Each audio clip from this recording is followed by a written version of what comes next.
You guys want to talk about Arlington Triple Crown race and what Chase Sexton probably left on the table? You look at his face, man. You can already tell that like he's just not satisfied. And from a fan standpoint, I think we had a good show. Like it was great from a fan standpoint. As a fan of Chase Sexton, I'm upset with the cat, right? Like, dude had some speed, didn't have the right control, made some floppy mistakes, and just kind of washed himself out a few different times. Let's just run through some of the stuff from the third race. Like the third race from the Triple Crown had to be the most exciting. It was great racing all night. 250s were great. Round 1 and 2 were great in the 450s as well. But this third one, I think, is where it all kind of came together, and it got awesome in my opinion in a lot of different ways. Sad and awesome. I don't know. So let's kind of pick through this one a little bit here, guys. I want to talk about the jump right here. So I thought this was cool. Cool. The body shift, dangerous. Yes. Was Cooper Webb probably upset about that lane shift in that midsection? I would think so. I think Cooper ends up casing the triple, loses a little bit of time, no big deal. But I see why Chase tried to do what he did, man. He wanted to get that pass on Mookie. He was trying to move through the pack as quickly as possible. And then he catches up to Ken, right? He builds through that pack, catches up to Ken, and that's when the race really kicks off. That's when we get to see the battles of that race really start to fly, man. Because this right here, after this whoop section, they hit this triple into this turn. You can see, man, Chase was nice, tried to make the pass, passed it and stick. Kenny was like, "Nuh-uh, son, I still want to win, right?" And I think at that point, Kenny in the lead meant Kenny got the win for the night, right? So Kenny had been consistent all night. Chase, not so much. Cooper Webb had done okay, but not consistent as Kenny had. But at the end of the day, you know, Kenny's fighting for this just as much as anybody else. Kenny's fighting for the win. So really cool because Chase passes Kenny, right? Locks it down, gets a little bit of a gap. Here comes Cooper Webb. Passes Kenny. He's behind. He's still behind Sexton, man. So, you know, it's like he's going to put in the work. But Sexton was on rails. Sexton was rolling. Sexton was going really fast on that track, dude. He was putting in some crazy lap times. Problem is, Sexton did that thing that he likes to do where he stalls his bike in weird times and weird spots.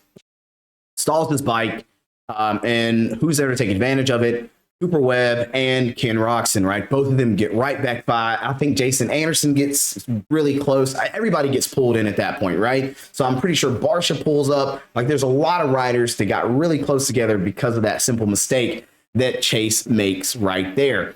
But it's cool that leads to another really awesome battle between him and Ken Roczen, right? This time, though, you can tell that Chase has a sense of urgency. Chase doesn't want to waste any time. Chase puts the business in right here, locks it down, just block pass as best he can, gets into those whoops. Even in that moment, though, you could tell Kenny still wasn't going to just let him take that spot, right? Kenny was still going to battle if he could. He still gave him a run for it. Chase, that entry speed, that angle, he knew exactly what he needed to do in order to just go ahead and get by Ken Roczen. Didn't pan out for him very well, though. Gets past Kenny, but the mistakes, they weren't over. Sexton was still going to make more mistakes at the end of the race, man. See here, you know exactly what happened. I think that sense of urgency kind of put him in a tight spot, right? He rolls into this turn super fast. Webb's cutting down on that inside rut. And I don't think that left him a lot of options of where he could put his bike with the lap rider there as well. So what we see happen is Chase Sexton comes in, doesn't have anywhere to go, has so much momentum, can't break the bike down fast enough, runs in the back of Cooper Webb. He's got the lap rider kind of shutting him down too, and boom, gets ran over a little bit there. Gets back up, dude.